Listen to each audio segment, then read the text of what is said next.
So let's start. Sit comfortably wherever you are. Keep your back straight.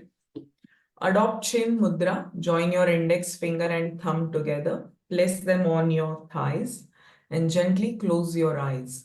We will start the session by chanting the invocation mantras.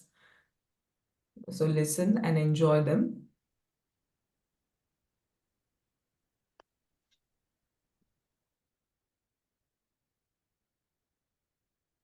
Shri Gurubhyo Namaha Harihi Om. गणानां त्वा गणपतिगुं हवामहे कविं कवीनामुपमश्रवस्तमम् ज्येष्ठराजं ब्रह्मणां ब्रह्मणस्पत आनशृण्वन्नो तिभिः सीदसादनम् श्रीमहागणपतये नमः।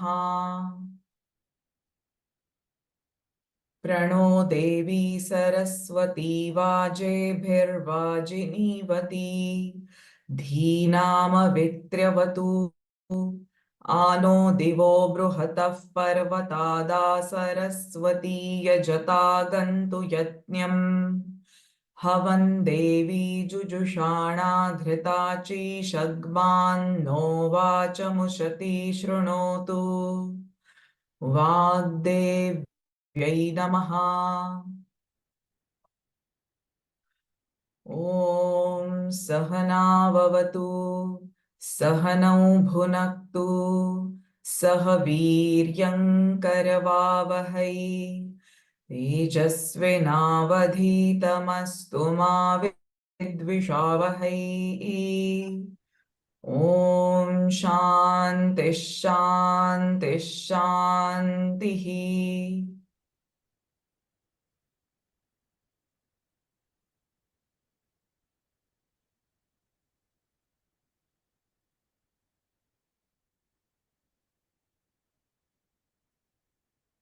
Gently brush your palms on each other. Make them warm enough.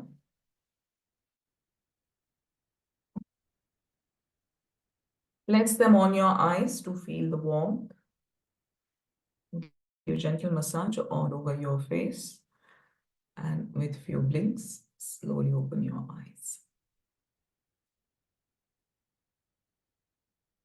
All right. So if you have got the printout with you, just to keep some notes, like according to the chanting rules, I will be mentioning you how the sound of Anuswara or how the sound of Visarga keeps changing. So if you have got pen or pencil, you keep marking in each verse so that your chanting will become more correct and perfect.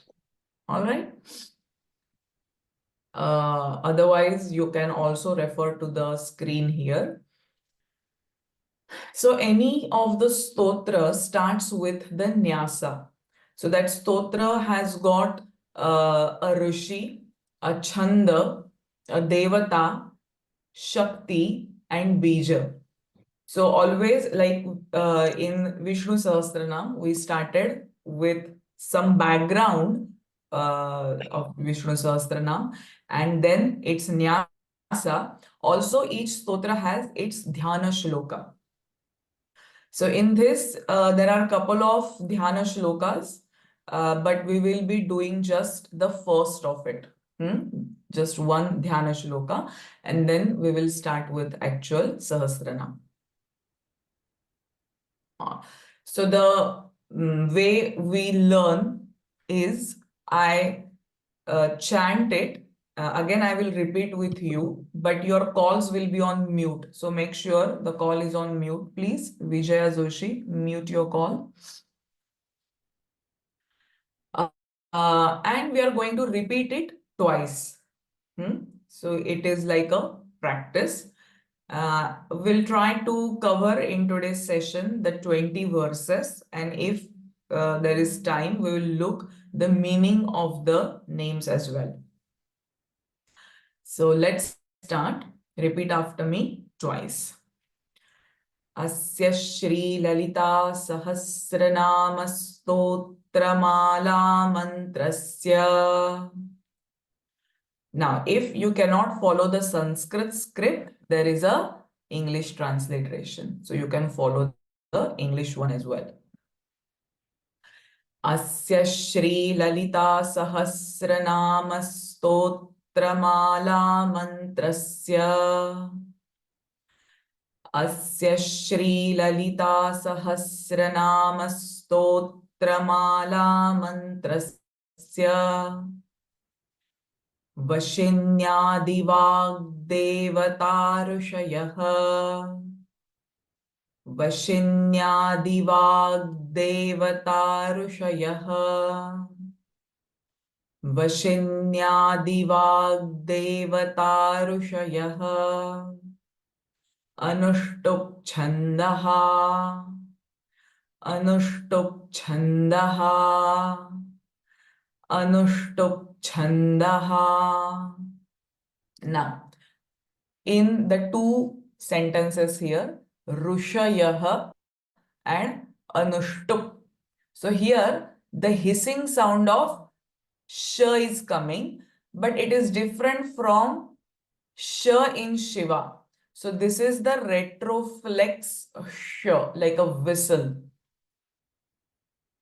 Rushayah, Anushtup Chandaha. Now, cha being the Mahaprana sound, whenever you pronounce it, you need to feel force in your chest area, in the Anahata Chakra.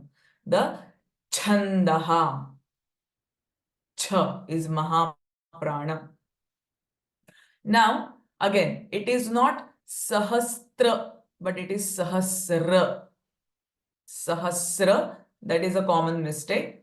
Whenever there are conjunct sounds or sounds like pra, tra, we are going to press them a bit.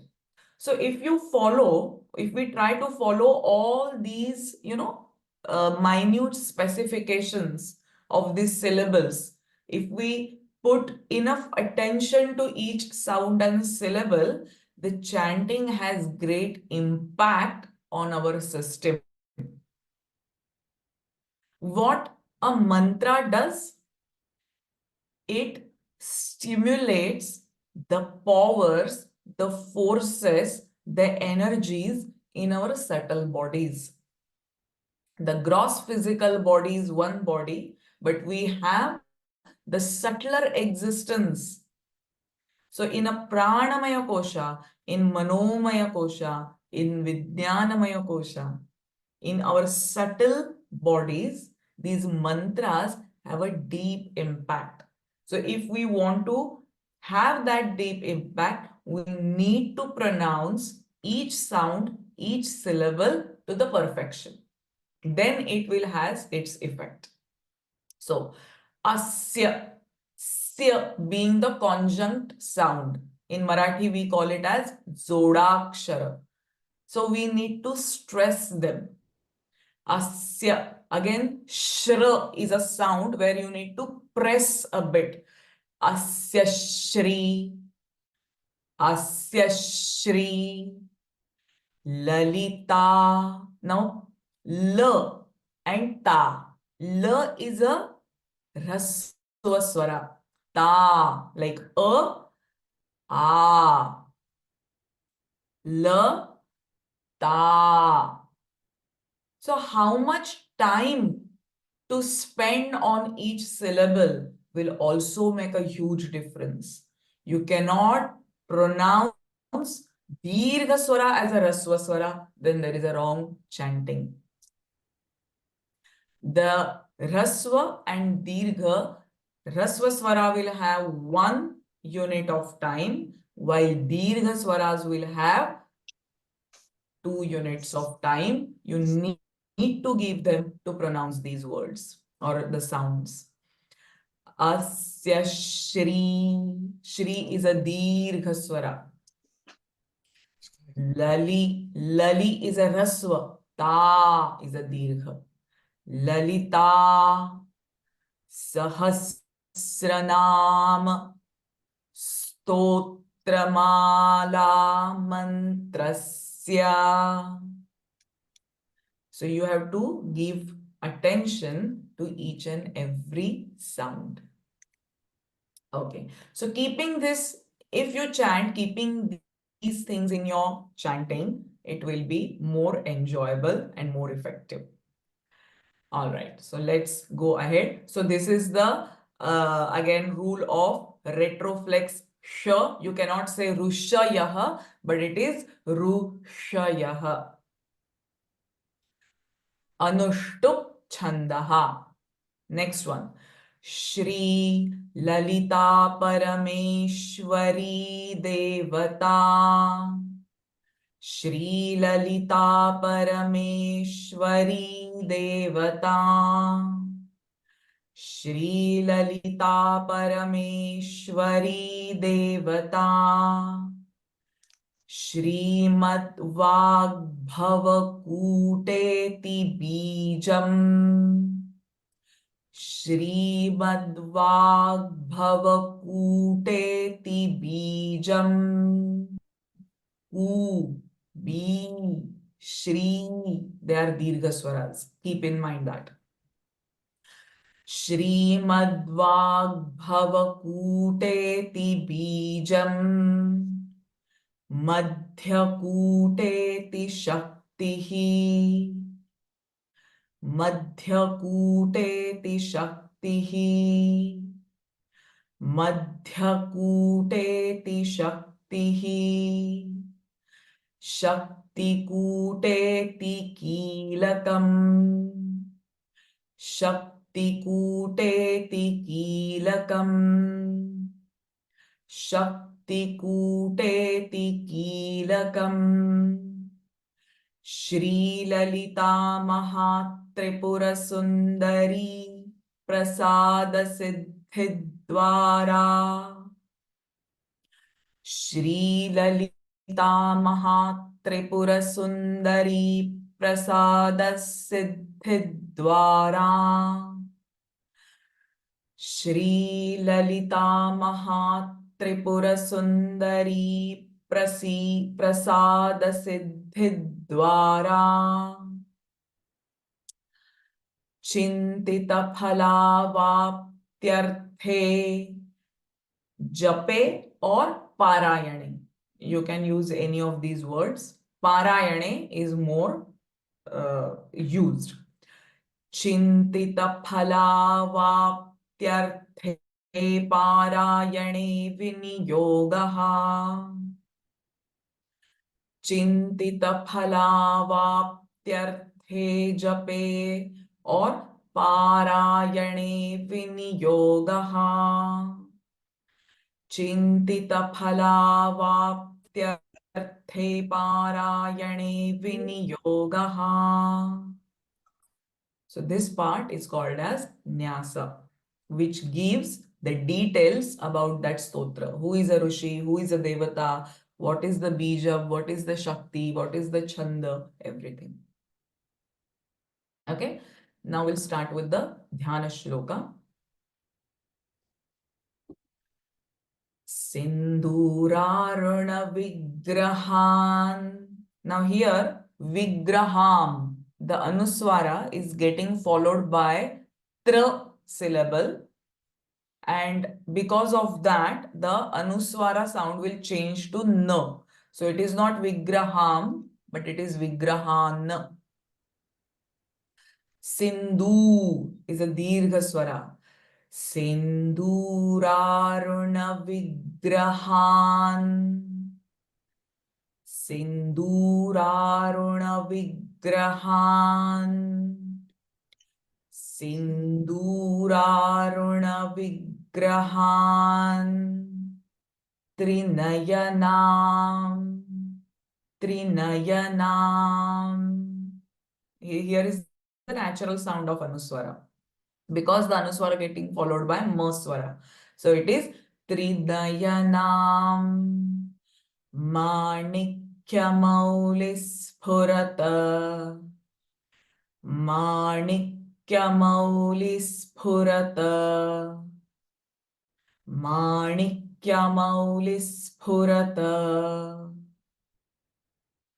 सिन्दूरारुणविग्रहान् त्रिनयनां माणिक्यमौलिस्फुरत सिन्दूरारुणविग्रहान् त्रिनयनां माणिक्यमौलिस्फुरत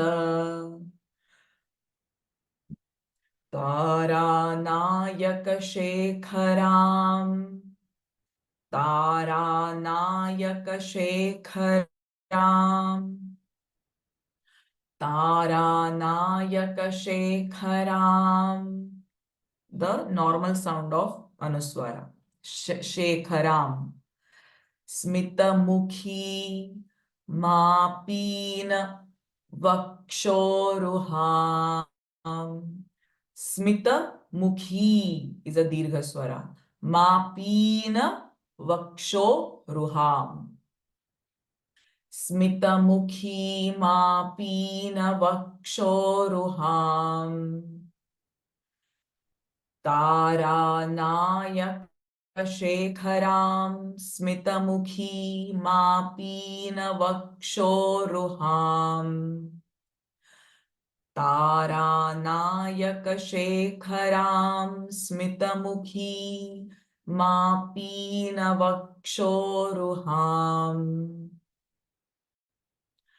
पाणिभ्यामलिपूर्णरत्नचषकम् again retroflex sh पाणिभ्यामलिपूर्णरत्नचषकम्.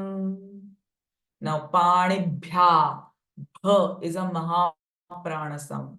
So feel that force as you chant this sound. Purna. Pu is a dirgha swara here.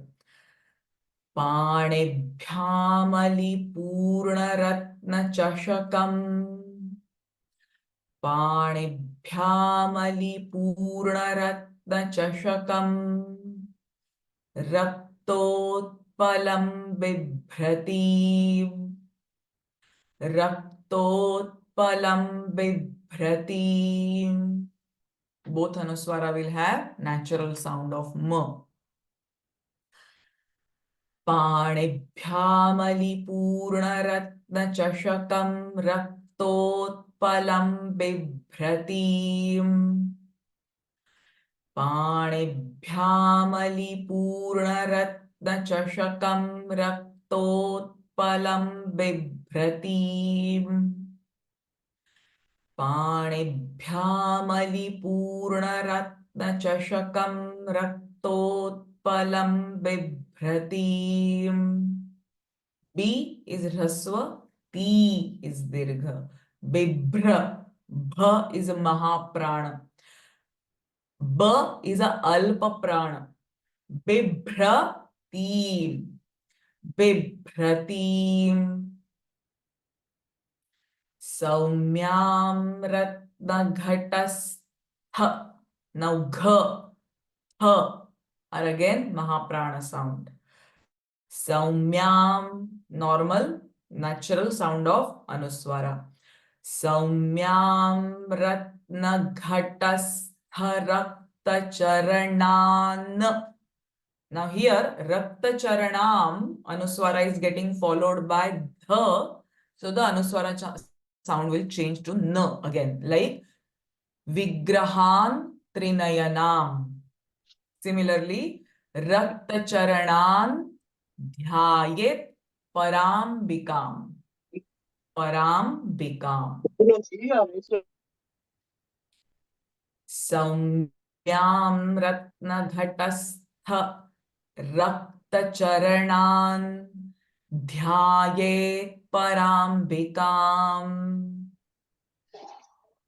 Saumyam Ratnaghatastha Raktacharanam Dhyayet Parambikam. Sorry. Dhyayet Parambikam.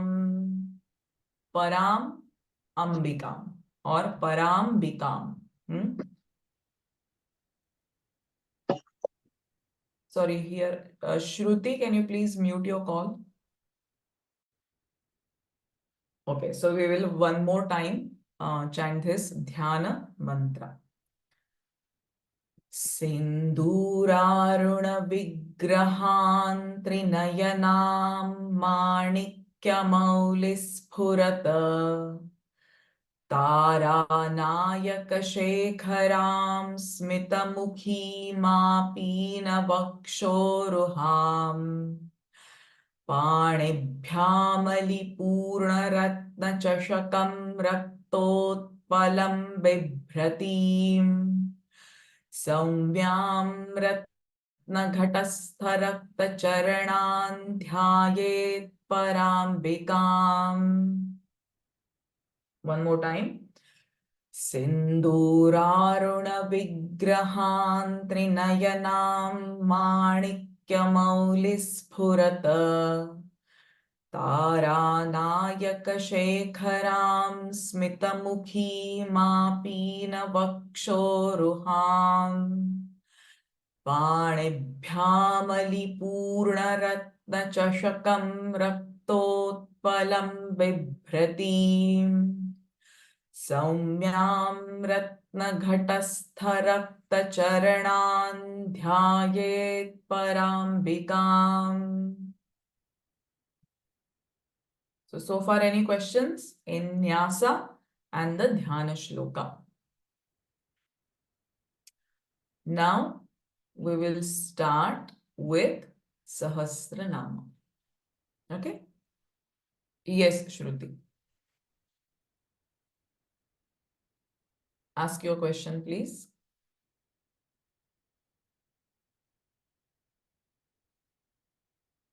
Hello, Shruti.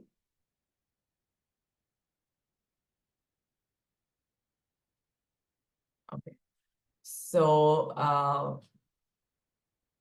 now we'll start. Again, we'll take few words and repeat them twice.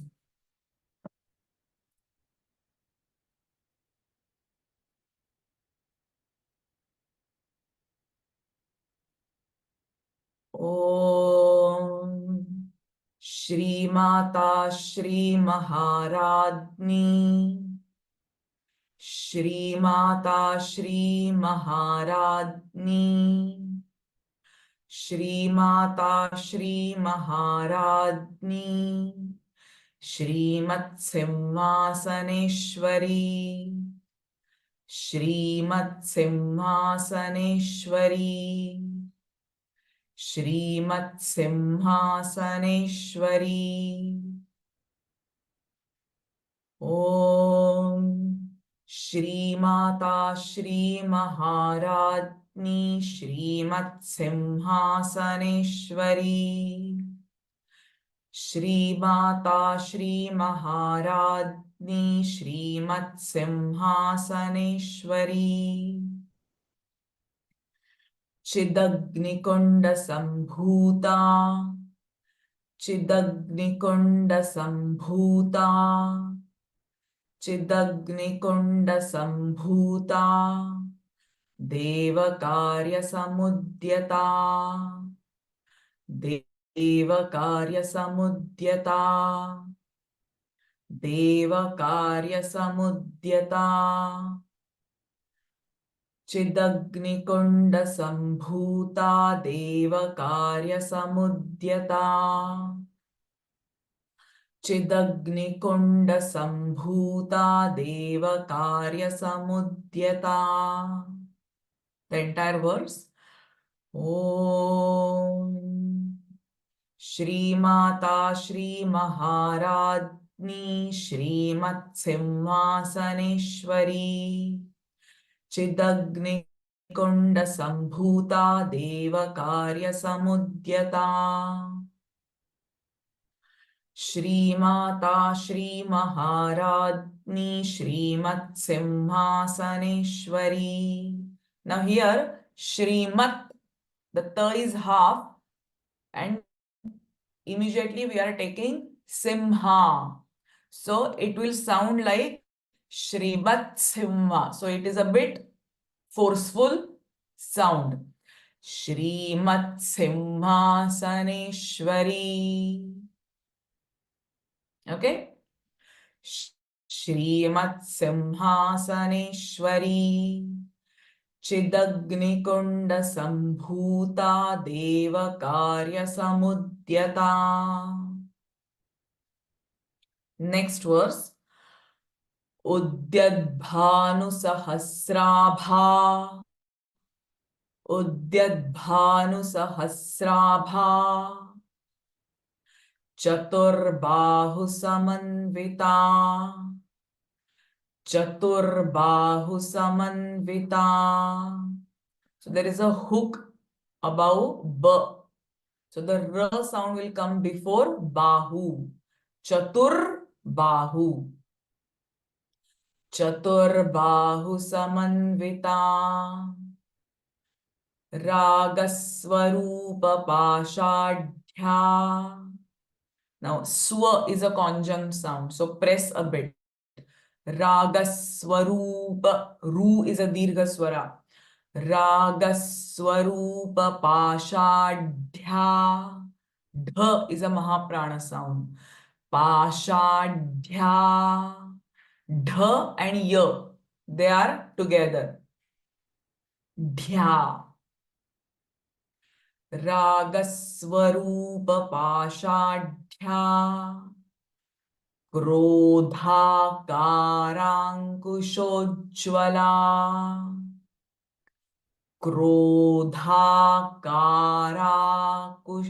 Karankushojjvala. They are all dirgha sounds. Krodhakarankushojjvala. Most of them. Udyadbhanusahasrabha Chaturbahu samanvita. Udyadbhanusahasrabha Chaturbahu samanvita. Ragaswarupa pashadhya. Krodhakarankushojjvala. Ragaswarupa pashadhya. Krodhakarankushojjvala. Entire verse. Udyadbhanusahasrabha Chaturbahu samanvita. Ragaswarupa pashadhya. Krodhakarankushojjvala. Udyadbhanusahasrabha Chaturbahu samanvita. Ragaswarupa pashadhya. Krodhakarankushojjvala. Clear? Third verse. Manorupekshukodanda. Ru is again dirgha swara. Manorupekshukodanda. Kshu is rasva. Manorupekshukodanda. Panchatanmatrasayaka. Panchatanmatrasayaka. Nijaruna prabhapura. Now here ru is rasva. Mano rupeksh. Mano ru. So in transliteration, when you see the horizontal line above ru, it is the dirgha swara. Or if it is ru like this, it is dirgha swara. Now here in transliteration, there is no horizontal line above ru. That means it is rasva. So you have to take this runa quickly. Nija runa. And then pra sound is coming. So you need to press. Nija runa prabhapura. You need to press pra, and pura is a dirgha swara. See? above pu, there is a horizontal line. Pura, dirgha swara. Nijaruna prabhapura. Nijaruna prabhapura. Bha, again, Mahaprana sound. Majjad Brahmanda Mandala. Majjad Brahmanda Mandala.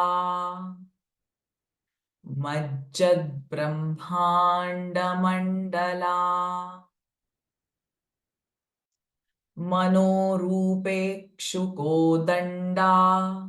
Panchatanmatra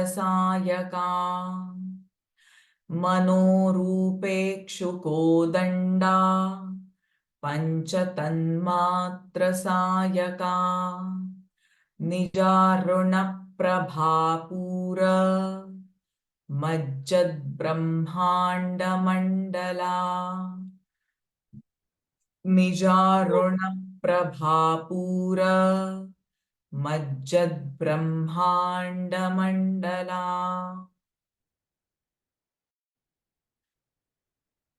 Okay, clear? Fourth verse.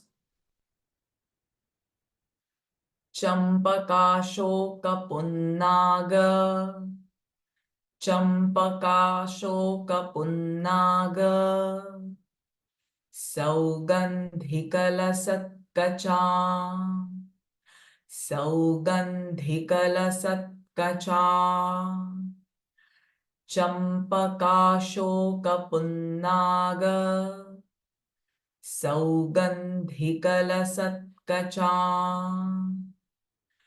Champakashokapunnaga. Saugandhikalasatkacha. Kuruvindamanishhreni. Now Shre, you need to press a bit. Kuruvindamanishhreni. Kuruvindamanishhreni. Kanatkotiramandita. Kanatkotiramandita. Kanatkotiramandita. Champakashokapunnaga saugandhikalasatkacha. Champakashokapunnaga saugandhikalasatkacha. Kuruvindamanishhreni. Kanatkotiramandita. Kuruvindamanishhreni. Kanatkotiramandita. Champakashokapunnaga. Sorry. Champakashokapunnaga saugandhikalasatkacha. Kuruvindamanishhreni. Kanatkotiramandita. Fifth verse. Ashtami Chandra Vibhraja. Ashtami, retroflex sh. And me is a dirgha swara. Ashtami Chandra Vibhraja. Ashtami Chandra Vibhraja. Dalikasthala Shobhita. Dalikasthalashobhita. Dalikasthalashobhita. Mukhachandrakalankabha. Mukhachandrakalankabha. Mukhachandrakalankabha. Mruganabhivisheshaka. The two hissing sounds coming after each other. She, shaka. Vi, she, shaka. Vishe, shaka. Both shas will articulate it differently. मृगनाभिविशेषका, मृगनाभिविशेषका। Ashtami चन्द्रविभ्राजदलितस्थलशोभिता, Ashtami चन्द्रविभ्राजदलितस्थलशोभिता। मुखचन्द्रकलङ्काभमृगनाभिविशेषका। Here both bh are Mahaprana sounds. Here also. And stha, tha is also Mahaprana sound. Again bh. So 4 times bh is here. All are Mahaprana sounds. Ashtami Chandra Vibhrajadalita Sthala Shobhita. Mukha. Kha is also Mahaprana sound. Mukha Chandra Kalankabha Mruganabhivisheshaka. So all these minute specifications should get articulated in our chanting. That is very important. Ashtami Chandra Vibhrajadalika Shobhita Mukha Chandra Kalankabha Mruganabhivisheshaka. All right, 6th verse. Vadanasmara Mangalya, Vadanasmara Mangalya, Vadanasmara Mangalya, Gruhatorana Chillika, Gruhatorana Chillika, Gruhatorana Chillika. Vaktra, K and Tra are joined together. Vaktra Lakshmi Parivaha. So Lakshmi Pari Dirgha sounds. Vaktra Lakshmi Parivaha. Vaktra Lakshmi Parivaha. Chalanmeena Chalanmeena Chalanmeena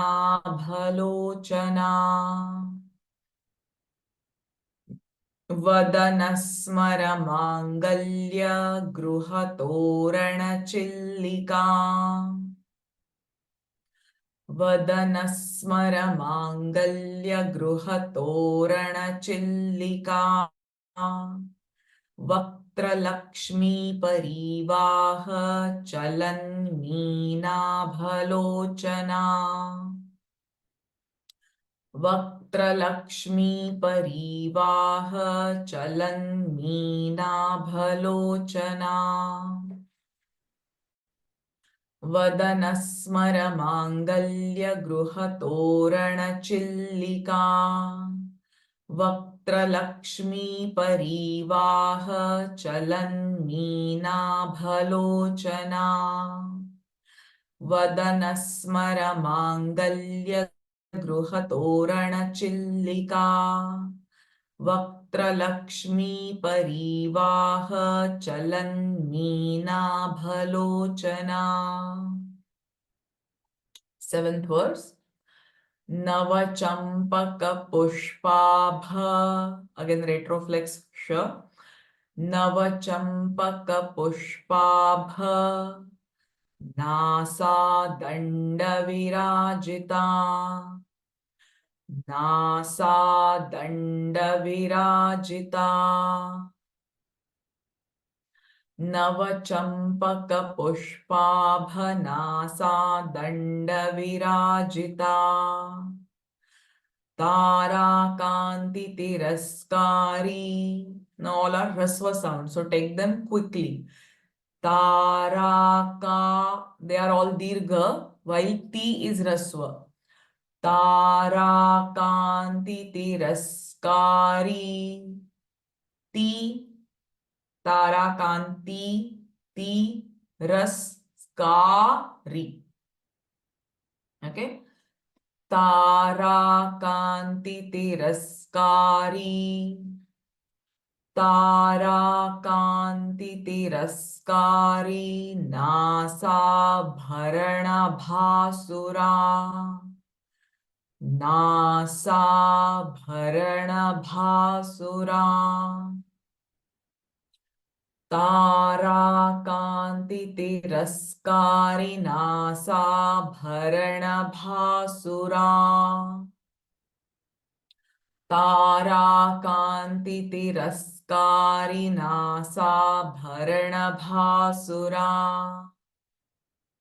नवचंपक पुष्पाभ नासा दंड विराजिता, ताराकांति तिरस्कारी नासाभरण भासुरा. नवचंपक पुष्पाभ नासा दंड विराजिता, ताराकांति तिरस्कारी नासाभरण भासुरा. 8. कदम्ब मंजरी क्लिप्त, k and l. So this is a different, like a lu, lu, klupta, klupta. K and l is together. Kadamba manjari klupta, kadamba manjari klupta, कर्णपूर मनोहरा, कर्णपूर मनोहरा. So there is again hook above na. So karna, karnapura manohara. Kadamba manjari klipta, कर्णपूर मनोहरा. कदम्ब मंजरी क्लिप्ता, कर्णपूर मनोहरा.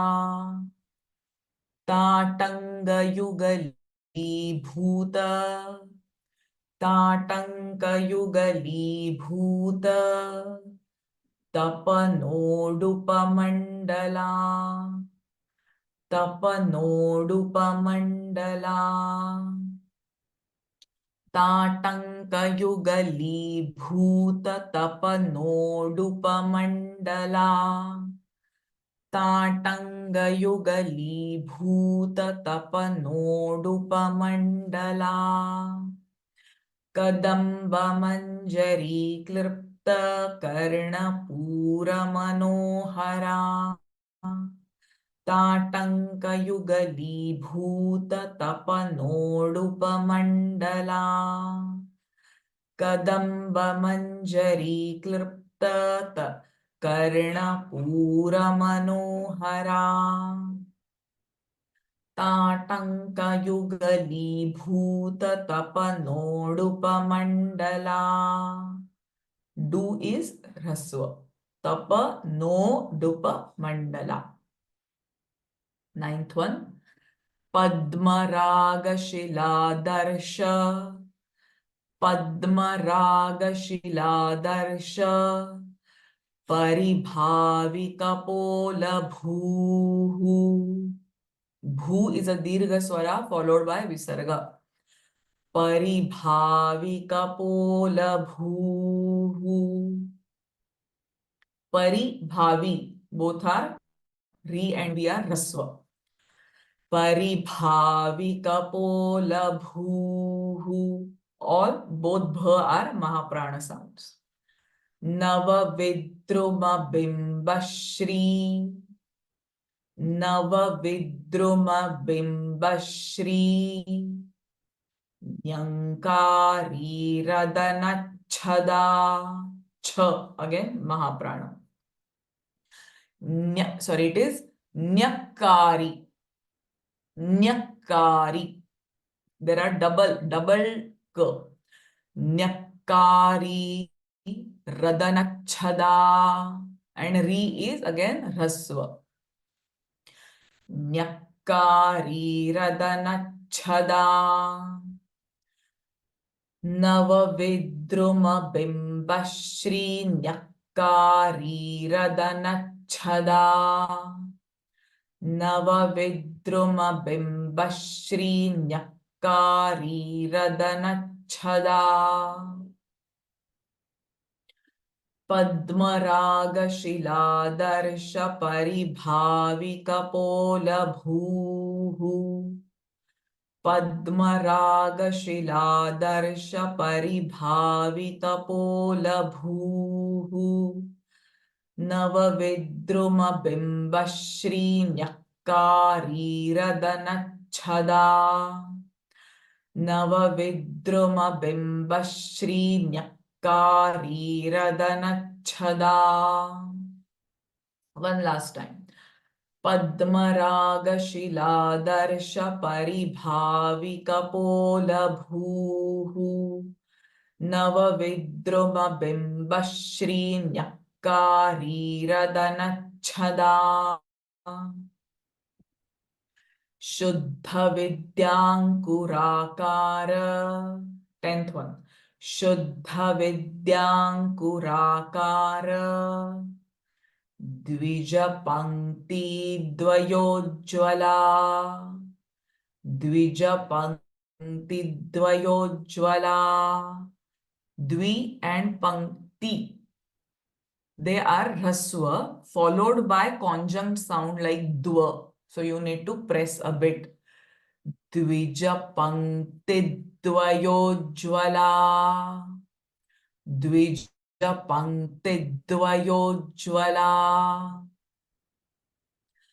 कर्पूर दीर्घ स्वरा. कर्पूर वीटिका मोद.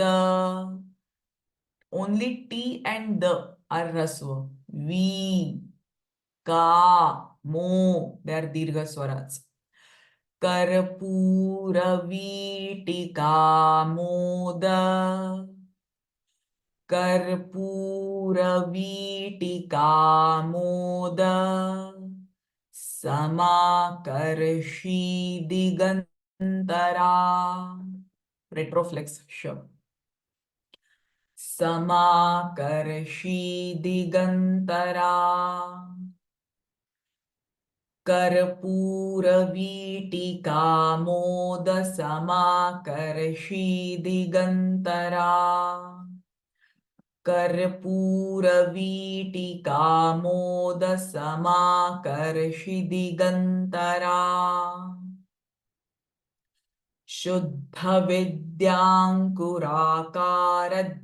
Now when you take this dvi after vidyānkurakāra, so again you need to press a bit because it is a conjunct sound. So dvi, dva will get press a bit. Shuddha vidyānkurakāra dvijapangtidvayojjvala. Shuddha vidyānkurakāra dvijapangtidvayojjvala. कर्पूरवीटिका mod समाकर्षि Digantara. कर्पूरवीटिका mod समाकर्षि Digantara. She, di, you have to take it quickly because they are rasva swaras. One last time, 10th one.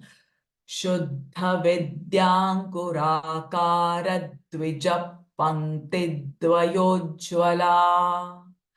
Karpūravítika moda samākarshi digantara. 11th. Nijasalāpa madhurya. Nijasalāpa madhurya. Vinirbharthita kachhapi. Now here there are two hooks. So R sound will come before bh and before C. T and C together. Vinir bhar chita kachhapi. Mahaprana sound. Bh and ch. So here are three hooks. Above y, above bh, above s. This is doubled sound of l. Nij sallap, nij sallap, madhurya. R sound before y. Madh. Dha is a Mahaprana sound. Madhurya. Vinirbharthita kachhapi. V and Ni, Hraswa. Take them quickly. Vinirbharthita kachhapi. All minute details. Okay. Nij sallap madhurya vinirbharthita kachhapi. निज सल्लाप माधुर्य विनिर्भर्थित कच्छपि. Mandasmita, again this is conjunct sound, so press a bit. Mandasmita, mandasmita prabhapura. Again I will press pra. Mandasmita prabhapura. Majjat kamesha manasa. Again doubled j. Majjat, majjat kamesha manasa. Mandasmita prabhapura. Majjat kamesha manasa. Mandasmita prabhapura majjat kamesha manasa. Again. Nij sallap madhurya vinirbharthita kachhapi. Mandasmita prabhapura majjat kamesha manasa. निज सल्लाप माधुर्य विनिर्भर्थित कच्छपि. मंदस्मित प्रभापूर मज्जत कामेश मानसा. Next one. अनाकलित सादृश्य. Sorry, you have to take it quickly as a raswa sound. Anakalita sadrishya. Now it is instead of chi, it is chubukashri. Chubukashri virajita. Chubukashri virajita. Anakalita sadrishya.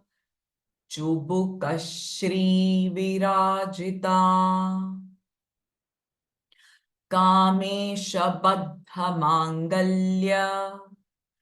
Kamesha baddha mangalya.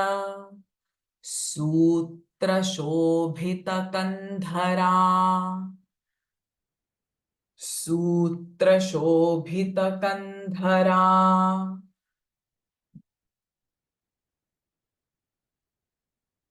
Kamesh बद्ध मांगल्य सूत्र शोभित कंधरा. The whole verse. अनाकलित सादृश्य चुबुक श्री विराजिता. कामेश बद्ध मांगल्य सूत्र शोभित कंधरा. This is quite simple, isn't it? The 12th one. Now 13th. Kanakangada keyura. Kanakangada keyura. Kamaniya bhujanvita. कमनीय भुजान्विता रत्नग्रैवेयचिन्ताक रत्नग्रैवेयचिन्ताक लोलमुक्ता फलान्विता लोलमुक्ता फलान्विता कनकाङ्गदकेयूरकमनीयभुजान्विता कनकाङ्गदकेयूरकमनीयभुजान्विता रत्नग्रैवेयचिन्ताकलोलमुक्ता फलान्विता रत्नग्रैवेयचिन्ताकलोलमुक्ता फलान्विता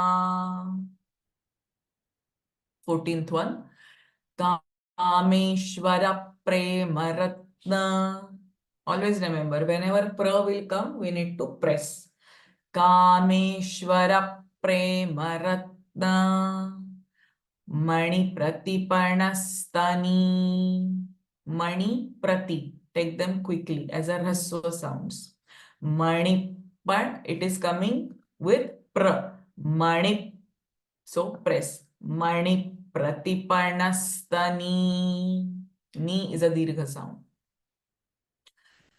नाभ्यालवाल rumali Lata फलकुचद्वयी so romali again you have to take it quickly नाभ्यालवाल rumali नाभ्यालवाल rumali Lata फलकुचद्वयी नाभ्यालवाल rumali Lata फलकुचद्वयी Kameshwar Prem Ratnamani प्रतिपर्णस्तनी again st you need to press a bit Kameshwar Prem Ratnamani प्रतिपर्णस्तनी नाभ्यालवाल rumali Lata फलकुचद्वयी Kameshwar Prem Ratnamani प्रतिपर्णस्तनी नाभ्यालवाल rumali Lata फलकुचद्वयी 15th लक्षरोमलता धारता लक्षरोमलता धारता समुन्नेय मध्यमा समुन्नेय मध्यमा स्तनभारदलन्मध्य स्तनभारदलन्मध्य पट्टबन्धवलित्रया पट्टबन्धवलित्रया स्तनभारदलन्मध्य पट्टबन्धवलित्रया entire verse लक्षरोमलता धारता समुन्नेय मध्यमा लक्षरोमलता धारता समुन्नेय मध्यमा स्तनभारदलन्मध्य पट्टबन्धवलित्रया स्तनभारदलन्मध्य पट्टबन्धवलित्रया वलित्रया tra will again get little pressing effect वलित्रया 16 अरुणारुण कौसुम्भ अरुणारुण कौसुम्भ वस्त्र now it is not vasra vastra वस्त्र भास्वत कटी तटी both are dirgha sounds t भास्वत कटी तटी अरुणारुण कौसुम्भ वस्त्र भास्वत कटी तटी रत्नकिङ्किणिका रम्या, रत्नकिङ्किणिका रम्या, रशनादामभूषिता, Rashna रशनादामभूषिता. So this is sh, this is retroflex sh. रत्नकिङ्किणिका रम्य रशनादामभूषिता, अरुणारुणकौसुम्भवस्त्रभास्वतकटीतटी, रत्नकिङ्किणिका रम्य रशनादामभूषिता. Next one, 17th. कामेशज्ञातसौभाग्य, कामेशज्ञातसौभाग्य. Again, this nya sound will get press. कामेशज्ञातसौभाग्य, मार्दवोरुद्वयान्विता. Again, dwa sound will get press. And r sound before the because it has got hook. Mard, mard, mardavoru. This ru is raswa again. Mardavorudvayanvita, mardavorudvayanvita. कामेशज्ञातसौभाग्यमार्दवोरुद्वयान्विता, कामेशज्ञातसौभाग्यमार्दवोरुद्वयान्विता. माणिक्यमकुटाकार. Again it is makutakara. माणिक्यमकुटाकार जानुद्वय विराजिता, janudvaya. Again this dwa will get a little pressing effect. माणिक्यमकुटाकार जानudvय विराजिता, माणिक्यमकुटाकार जानudvय विराजिता. Entire verse. कामेशज्ञातसौभाग्यमार्दवोरुद्वयान्विता, माणिक्यमकुटाकार माणिक्यमकुटाकार जानudvय विराजिता. 18th. इन्द्रगोपपरिक्षिप्त, इन्द्रगोपपरिक्षिप्त, स्मरतूणाभजङ्घिका, स्मरतूणाभजङ्घिका. गूढगुल्फा. First gu is dirgha, next gu is raswa. And dha is again mahaprana sound. Gudhagulpha, kurma prushtha. Ku is also dirgha. Gudhagulpha, kurma prushtha. Tha is also mahaprana sound. Gudhagulpha, kurma prushtha. Jayishnu prapadanvita. Again retroflex sh. Jayishnu. And again pra you need to press. Jayishnu prapadanvita, Jayishnu prapadanvita. Gudhagulpha kurma prushtha, Jayishnu prapadanvita. Indragopapariksipta smarana स्मरतूणाभजङ्घिका, इन्द्रगोपपरिक्षिप्तस्मरतूणाभजङ्घिका गूढगुल्फाकूर्मपृष्ठ जयिष्णुप्रपदान्विता. Last two verses. नखदीधिति संच्छन्न दी दीर्घ धी ह्रस्व दी अल्प प्राण धी महाप्राण. All minute details. Nakha also mahaprana. Nakhadidhiti sanchhanna. Cha is also mahaprana. Kha, dha, cha. Nakhadidhiti sanchhanna. Doubled sound of na. Sanchhanna. Namajjana. Namajjana. Again, ja is a double sound.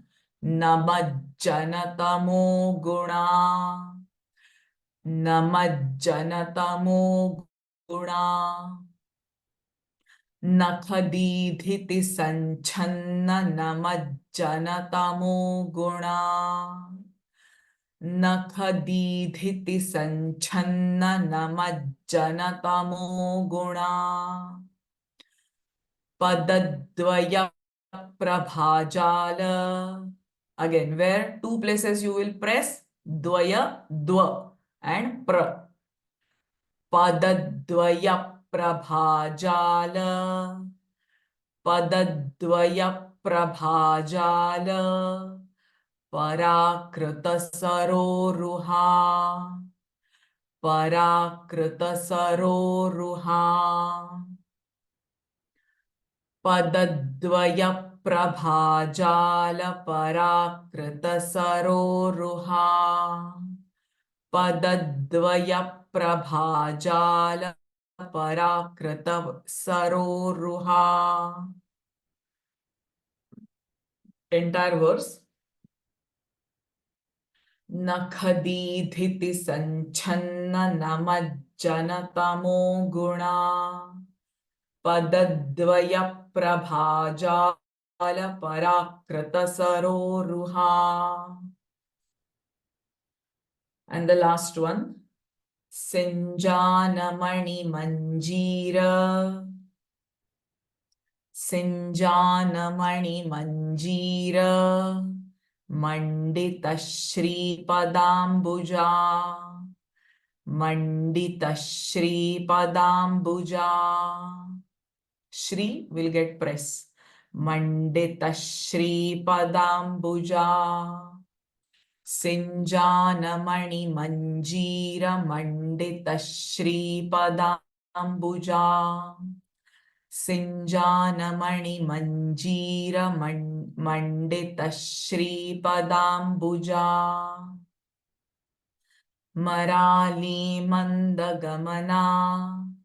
Marali mandagamana. Mahalavanya shevadhihi. Dhi is Hrasva, so take it quickly with a Visarga sound. Mahalavanya shevadhihi. And Dha is a Mahaprana sound.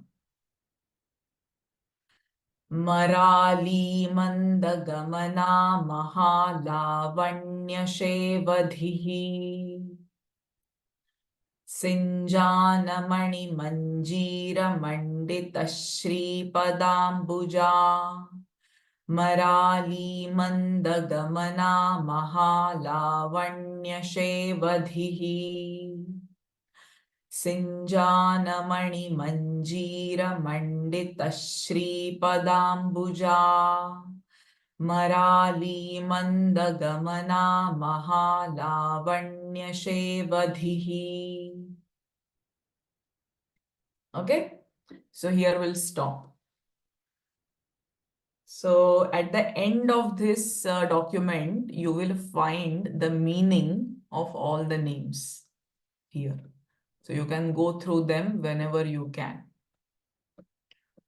All right. So there is a little description about the stotra followed by all the names. Shri Mata, Shri Maharadni, Shrimat Simhasaneshwari, and all the meanings.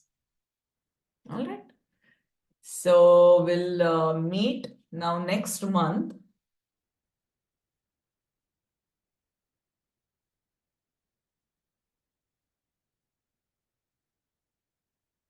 That is 10th of February. Next second Saturday.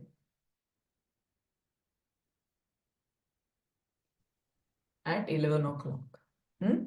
So try to practice the first 20 verses along with Nyasa and the Dhyana Shloka. We'll start from the 21st one. So with the Shanti mantra, we'll end today's session. Please close your eyes with Chin Mudra. Keep your back straight.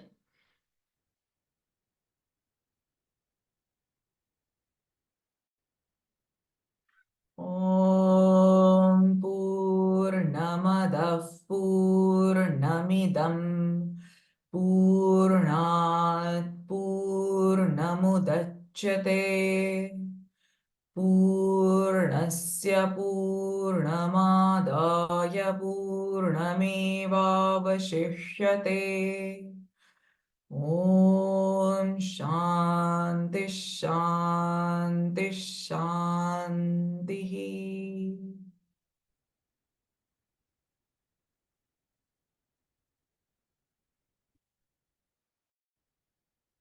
Thank you so much for joining today, and I will see you all next month.